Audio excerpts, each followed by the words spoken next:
Steve Bassett, one of the most important ufologists on the planet, came out with an idea that really stunned me, surprised me, really thrilled me. It was with Chris Ramsey, Area 52. And then after he said what he said, he gave me an idea I'd never thought of before. And after he gave his idea, Chris asked Richard Dolan. And Richard gave a very interesting idea. And so I want to elaborate on these. I want to be able to share their insights and ideas in ways that helps us understand this UFO phenomenon has changed our lives. And we are all much more connected than we've ever thought possible. If star-to-star travel is possible, then let's go back in time.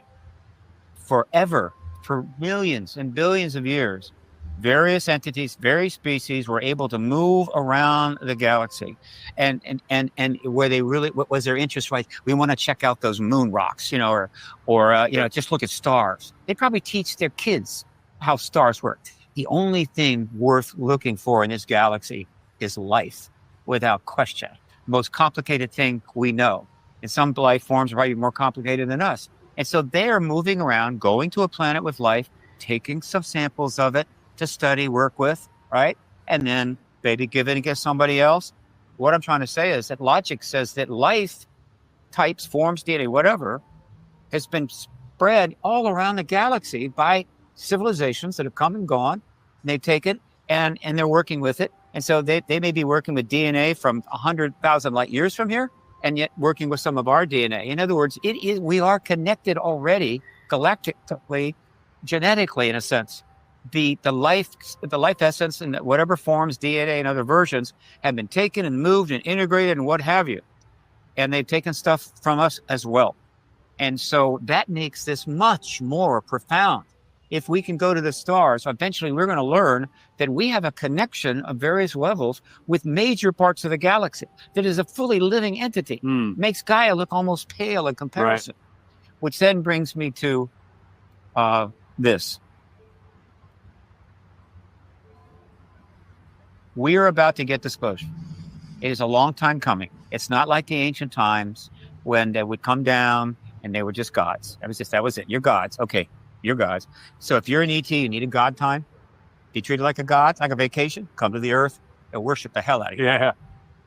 This is not like that. We are an advanced technological space-faring civilization and we have massive weapons. We're about to get more, and we may have interstellar travel pretty soon. So this is a coming out party. It's a bar mitzvah. It's the biggest paradigm shift in history. I was really stunned at the insight here that Steve gave us, with this theme that we may well have intermixed DNA with other beings in other galaxies, or at least throughout our own galaxy, because that's what the abductions, some of the people who have been abducted have said. They were impregnated, and the fetus was removed after 3 or 4 months. There is an interbreeding program with some of the ETs, normally the Greys. I don't think there's any information that the Nordics are doing this, nor the reptilians, because they claim there are various species. I know most people will stick with the 5 to 6 different species of aliens. There are some who claim there are 70 or 80. That's getting really wild and extravagant. We do know there are a few different species at this point. One of those species are interbreeding with us.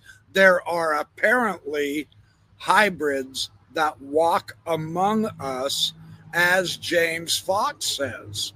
So this is so remarkably insightful.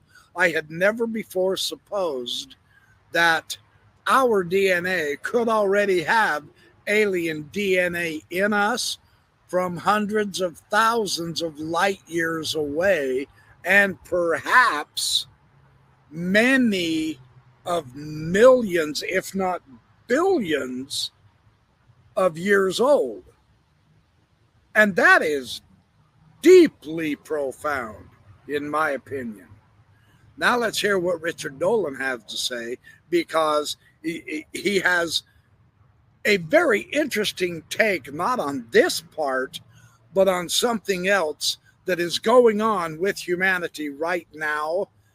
And it also took my breath away, and I really enjoyed his thoughtful insight, as well as some of his skepticism. We're only at the beginning of a kind of probably a fundamental re-understanding of reality, like having the ability to manipulate and control reality, like alchemists and magicians. I actually think that we're probably getting close to that. And I think, and when we get there, we're going to have a completely different understanding of like, what's the substrate of reality? I'm starting to think it's probably just information, and intelligence is simply organized information, getting to a higher level of awareness, what we might call consciousness, and we're now at we're just vessels for intelligence. That's really, I think, what we are, and they are operating at a level of complex information that we are not yet there, but we're improving by leaps and bounds. So I wonder if in another, let's say 50, 100 years, we might be able to have a conversation with them about the nature of reality, particularly if we are able to, I mean, this is crazy, and it terrifies me, to be honest with you, but like to create like a superhuman being, genetic enhancement. We can live for 500 years and we have genetic intelligence now that's vastly greater than what you and I have. But it's not impossible, right? You know, we're remaking ourselves as a species right now. And then that's why, actually, when you look around, the world it's crazy. Mental illness is high. Why? Because we're going through this incredibly rapid transformation as a species, and like no one asked to be here. No one asked to be dropped into this, but like everything's changing so amazingly fast. And I think the observers, the monitors, the manipulators, they see it all. They know. And we're just riding through this. We have no control. We have no control of this. We overestimate our power and our control and our ability to navigate this. We're not navigating shit, man. We're on a high-speed train, and it's got tracks. And we argue over, you know, like, should we have guardrails on AI or not? Like, are you kidding me? None of that's going to matter. We can't stop it. We can't help ourselves. This is just going. And so where will we be 100 years from now? They'll say, well, we shouldn't do genetic modifications of human beings. Well, someone's going to do it. Doesn't really matter what you think. It's going to happen. So where we're going to be out in a century or two is going to be a very different place, not just a different civilization, not just a different economy, not just different human psychology, not just human capabilities, cybernetic, but like almost the beginnings of a variation of a human species. That is deeply profound. That makes you think. And since we as a human species can't stand the idea of change, we get this concept going in our heads that causes us to lose sleep. We get tense, we're anxious, etc. Because, make no mistake about it, I completely agree, we are changing as a species. That there are so many changes that make it look like we're out of control, but the fetus in the mother's womb being born is experiencing the same trauma. Their world is ending. They are dying. They're going somewhere else. It's difficult. It's miraculous. It is the hero's journey that babies go through when they're born.